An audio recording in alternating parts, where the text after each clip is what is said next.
இப்போ நம்ம மரவள்ளிக்கிழங்கு தோசையோட இன்க்ரீடியன்ட்ஸை பார்த்துக்கலாம். மரவள்ளிக்கிழங்கு 3 கப், கடலைப்பருப்பு 1 கப், அதுக்கப்புறம் அரிசி 1 கப். கடலைப்பருப்பையும் அரிசியும் நல்லா ஊற வச்சு எடுத்துக்கலாம். மரவள்ளிக்கிழங்க துருவி அரைச்சி எடுத்துக்கலாம். ஸோ இந்த மரவள்ளிக்கிழங்கு தோசை மாவு கன்சிஸ்டன்சிக்கு இருந்தால் போதும். ஸோ லேசாக தண்ணி ஊற்றி அரைச்சிக்கணும். ஸோ இந்த அளவுக்கு. இப்போ நம்ம அரைச்சி வச்சிருந்த மரவள்ளிக்கிழங்க அரைச்சி வச்சிருந்த அரிசி கடலைப்பருப்பு மாவோட சேர்த்துக்கணும். அரிசியும் கடலைப்பருப்பையும் அரைக்கும்போது கொஞ்சம் சோம்பையும் பெருஞ்சீரகம் சேர்த்து அரைச்சிக்கணும். இப்போ நம்ம கடலைப்பருப்பு அரிசி மாவோட கிழங்கு மாவை சேர்த்துக்கலாம். இது மூணுத்தையும் ஒன்றா கூடவும் சேர்த்து அரைக்கலாம். நான் தனித்தனியாக அரைச்சி நான் சேர்த்துருக்கேன். இதோட பெஸ்ட் பார்ட் என்ன அப்படின்னா, இதை உடனே நாம் தோசையாக ஊற்றிக்கலாம். ரொம்ப நல்லா இருக்கும். ஸோ ராத்திரி கடலைப்பருப்பையும் அரிசியும் ஊற வச்சிட்டோம்னா பிரேக்ஃபாஸ்ட்டுக்கு இதை ரெடி பண்ணிடலாம்.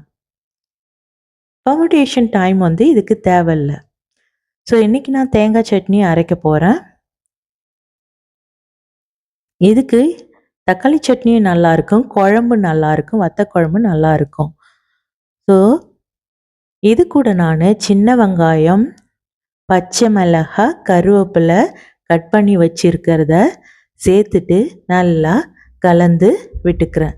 ஸோ உப்பையும் சேர்த்து நமக்கு தேவையான அளவு சேர்த்து கலந்துக்கலாம். இப்போ நம்ம தேங்காய் சட்னியை அரைச்சி எடுத்துகிட்டு வந்துடலாம். ஸோ தேங்காய் சட்னிக்கு நான் கடுகு, மிளகாய், கருவேப்பிலை போட்டு தாளித்து விட்டுருக்கேன். ஸோ மாவு ரெடி. நாம் இப்போ தோசை ஊற்றிக்கலாம். ஸோ அடுப்பை சிம்மில் வச்சுட்டு 2 கரண்டி மாவு ஊற்றி ஸ்லோவாக ஸ்ப்ரெட் பண்ணி விடலாம். ஸோ இந்த மரவள்ளிக்கிழங்கு தோசையை அம்மா சின்ன வயசில் எங்களுக்கு செஞ்சு கொடுப்பாங்க. இந்த தோசையோட மனம் அந்த மெமரியை ட்ரிகர் பண்ணுது. ரொம்ப நல்ல அழகான மெமரி. ஸோ இதுக்கு சைடில் நான் கடலெண்ணெய் சேர்க்குறேன். உங்களுக்கு தேவைன்னா நல்லெண்ணெயோ இல்லை நெய்யோ சேர்த்துக்கலாம். இந்த தோசை ரொம்ப சாஃப்டாகவும் ரொம்ப டெலிஷியஸாகவும் இருக்கும். நார்மல் தோசையோட ரொம்ப சுவையாகவும் இருக்கும், சத்தானது. ஸோ 1 நிமிஷத்துக்கு வச்சு அப்படியே ஃப்ளிப் பண்ணிக்கலாம். ஸோ நல்லா ப்ரௌனாக வந்திருக்கு பாருங்க. ஸோ இந்த ஸ்மெல்லும் ரொம்ப நல்லாயிருக்கும்.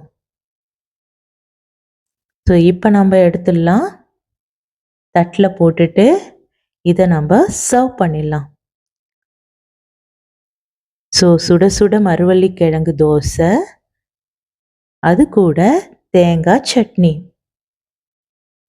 So dosa ready. மரவள்ளிக்கிழங்கு தோசை சாப்பிட்லாம் வாங்க.